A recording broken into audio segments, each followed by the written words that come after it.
terms of growing, in the middle of the crisis of COVID, we achieved almost a half of the market the last year, and the community of PV is around over 30 gigawatts.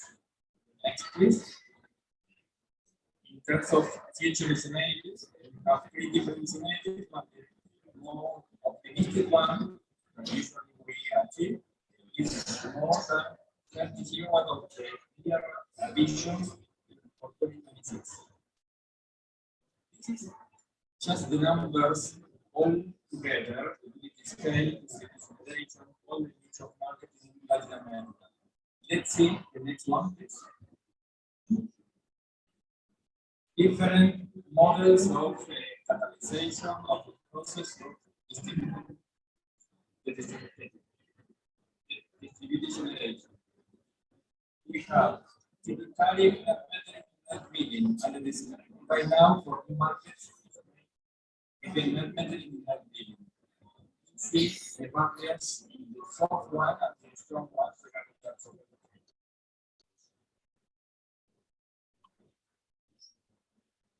In terms of advantages, for utilities are looking for net billing because of the cash flows of utility. But in terms of the local governments, net metering is power works is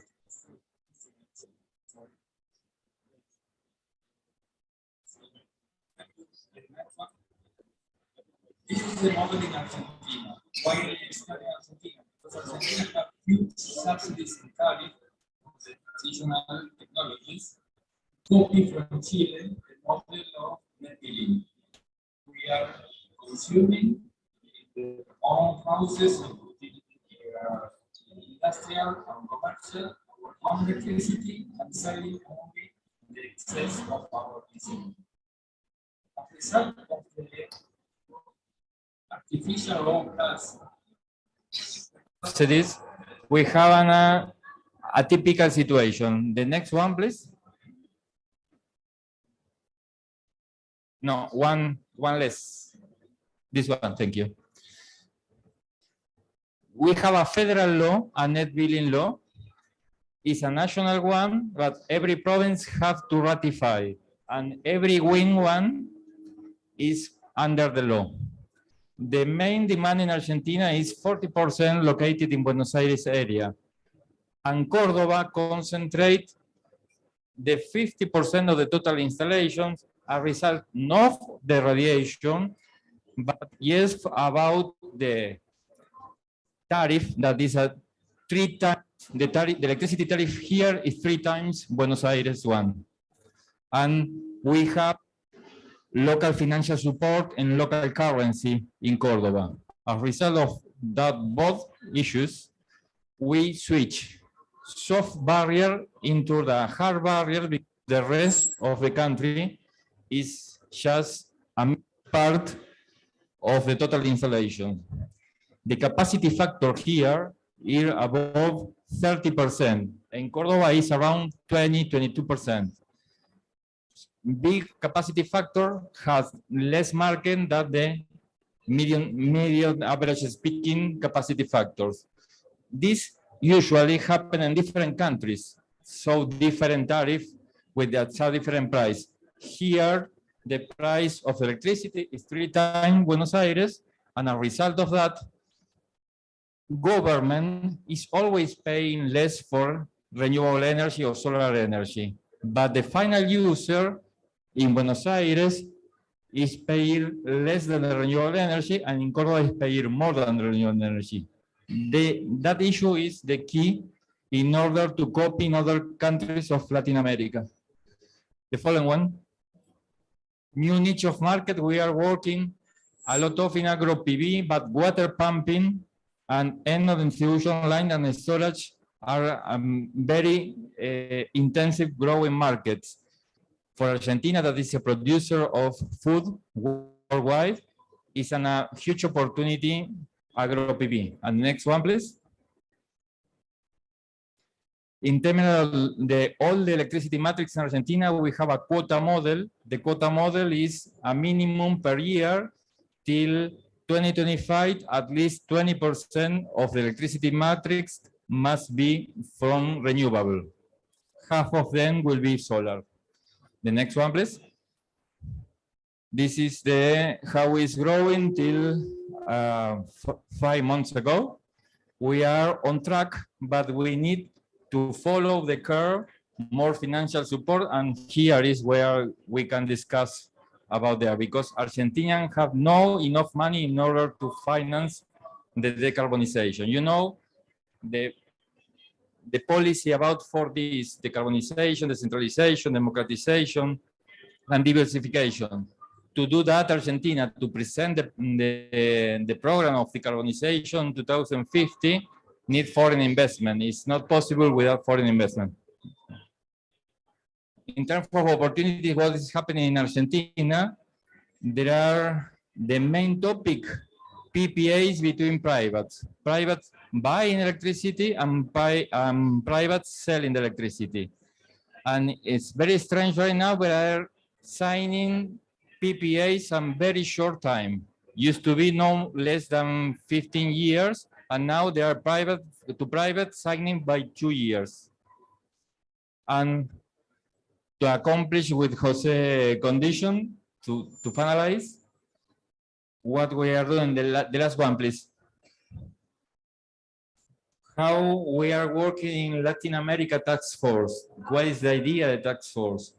The decarbonization process, in my opinion, will happen, but our mission is to do it easier, better, and quicker, and cheaper.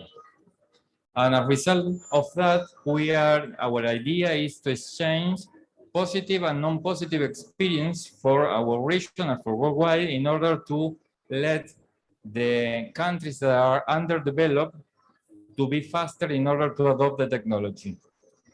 From our emerging markets, we work with, join with Rodrigo Soaya from AB Solar, the coordinators for Latam Task Force, and our intention is to produce content in Spanish and Portuguese and to contribute to how to incentivize to the local governments.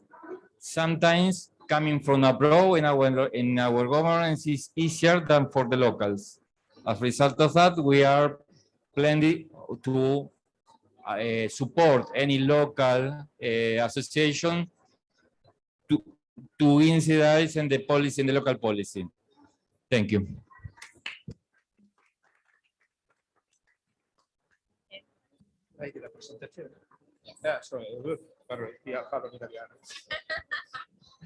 Okay, thank you very much, Marcelo, for your very interesting presentation. Now let's go to see if the samba music is better for self-consumption than the tango. Barbara from the AB Solar will show us the situation of the Brazilian market. Thank you.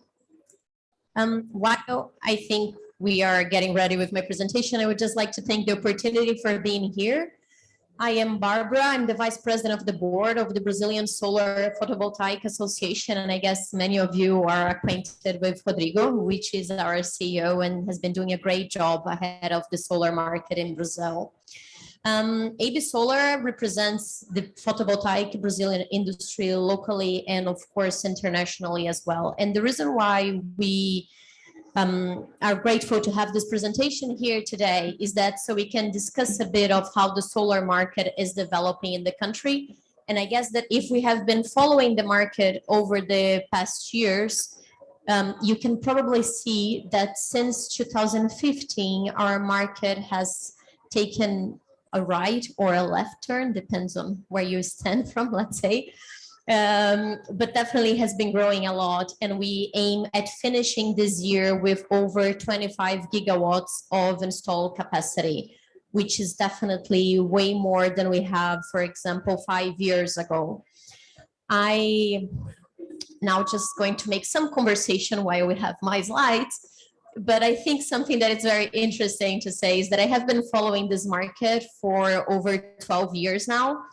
And I've had the opportunity to do it both in the third sector at an NGO, which is Greenpeace, and then moving to private sector with my consultancy company and having the opportunity to work as the board member of AB Solar. And it's very interesting, given what you were explaining, Marcelo, because in Brazil, we have a net metering model. So we are shifting towards net billing as of 7 January next year. And of course, net metering has its own challenges when presenting, because it carries some kind of subsidies as well, but it has been allowing the market to grow and develop quite well. And I think as much as net metering, for example, has been carrying the market forward, what has really carried out the shift in our country was the tariffs raise that we saw happening also in 2015. So because the Brazilian matrix, it's pretty much based in hydro plants. That also means that given climate change effects, since pretty much every 10 years, the country faces a severe drought. This happened in 2000s, then 2014, then 2020.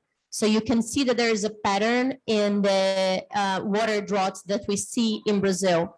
Every time we have a water drought, this carries a severe effect in our energy tariff, meaning that every time we see a drought, because the government needs to turn on so many coal and gas thermal plants, usually consumers that are at the captive market see a tariff increase of an average of 50 to 80%.